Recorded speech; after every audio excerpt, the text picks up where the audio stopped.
with me and watching this video. Today I'm going to be talking to you about criticism, giving criticism. Now you're saying to yourself, well, I give criticism all the time. I'm a great critic. I'm a professional critic. Well, reality is that there's definitely a positive way and negative way to give criticism. But understand that in the perspective of your health, how does criticism really impact it? Well, if you're one of those individuals that you know you need to say something, but today isn't the right time, so you sweep it underneath the rug, and then it sits there and gnaws at you. What is that doing to your health? What's it doing to your mental health and then your physical health? Because you're putting it somewhere in your body, and it's just going to fester. And then one day it will pop out. And then what's it going to look like? Is it going to be one nasty pustulous type little event, or is it just going to be smoothed over?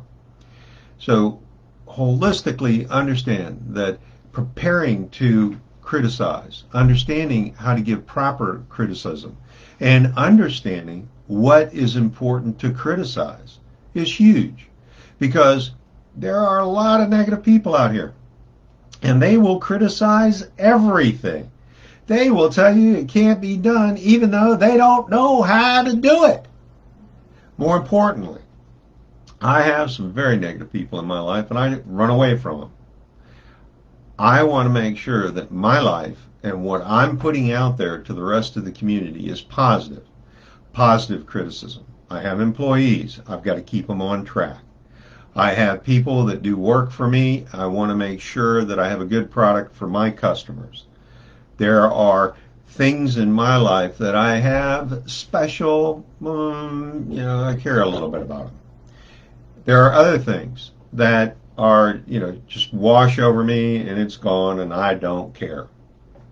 I have people that I love.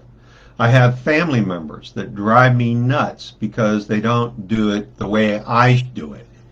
Is that bad? Is that right? Is that wrong? Oh, I have individuals that are working to teach me stuff, and I want to criticize them. Understand that giving criticism, you must have a good reason.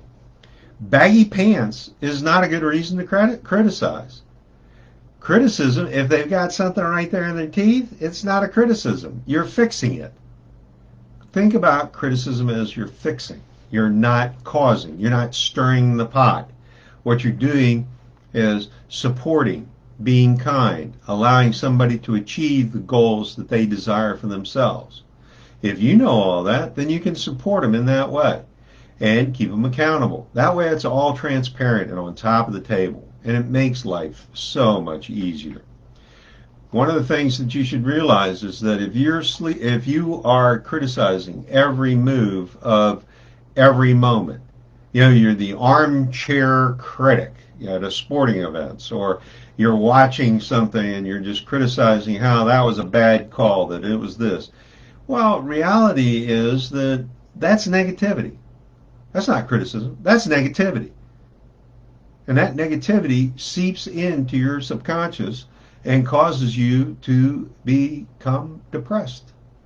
The most depressed people are the most negative people I've ever met. And it's fixable. Holistically, it's fixable without a lot of side effects. You just need to take the leap that everything will be okay. So let's just kind of jump into that.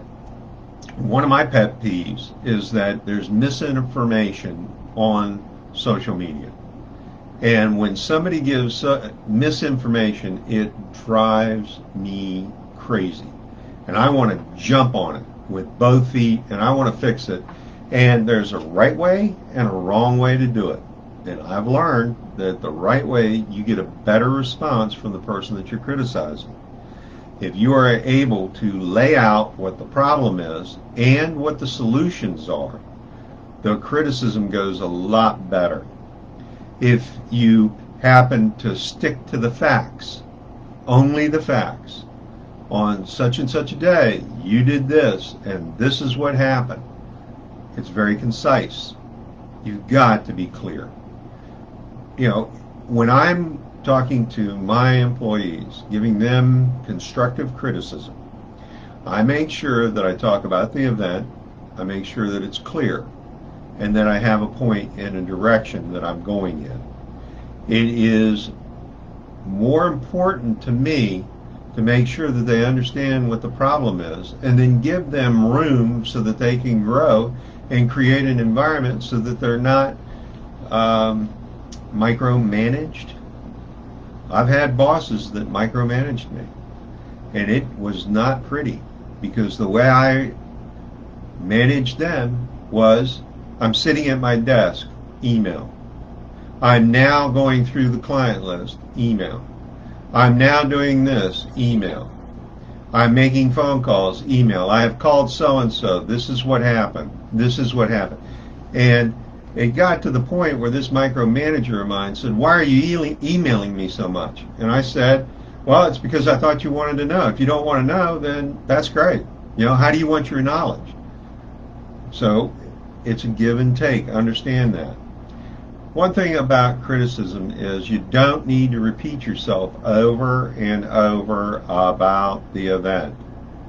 I've had people in my life that they would resurrect an event and they would criticize that event, and then that mountain was made out of that molehill. They weren't brief. They didn't have a point. They were not clear. They kept repeating themselves. Let me get it. You know, the difference between the way men communicate and women communicate is different. This criticism technique that I'm demonstrating to you works for both, because you want to stick to the facts. You want to be clear. You want to have a point. You also want to be firm. This is what I'm looking for. And when you say this is what the behavior that I'm looking for, you tell them what behavior you're looking for. You never ever tell somebody what you don't want. Why? Because that's what they're going to focus on. I'll give you an example. Right now, what I want you to do is not think about pink flamingos. I don't want you to think about pink flamingos wearing chartreuse shoes. No, and I don't want you to think about pink flamingos with chartreuse shoes riding on a purple elephant. Don't do that. So what did I just do? I planted these seeds in your head. And what are you going to think about? You're going to think about what I just said. So if you tell an employee, don't be late, what's the employee here? Be late. If you tell the employee to show up and be at their desk, isn't that really what you want?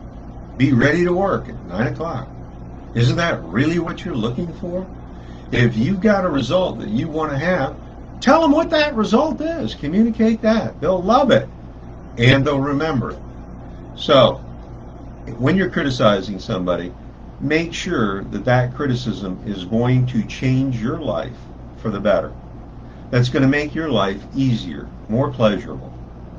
You know, I hear a lot of negativity about the politicians that are in the community and in D.C., and I just can't go there because they aren't going to listen. Why? Because they didn't listen to me about health care.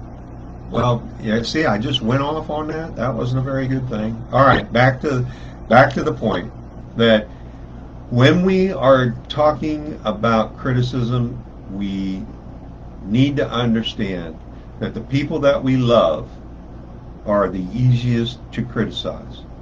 But realize what you are doing. If it makes your life easier that they take out the trash, that's great. If they don't use the same policy and procedure that you do, then make sure that the policy and procedure is written down. Go for it. It is okay to criticize people. It's not okay to let it simmer and boil before you do the criticism. Is it important that you're prepared? Absolutely. So I want to thank you for coming. I want your health to be better so that you can go out and give constructive criticism to individuals that truly need it that are going to make society and your life better. And you just have a great day.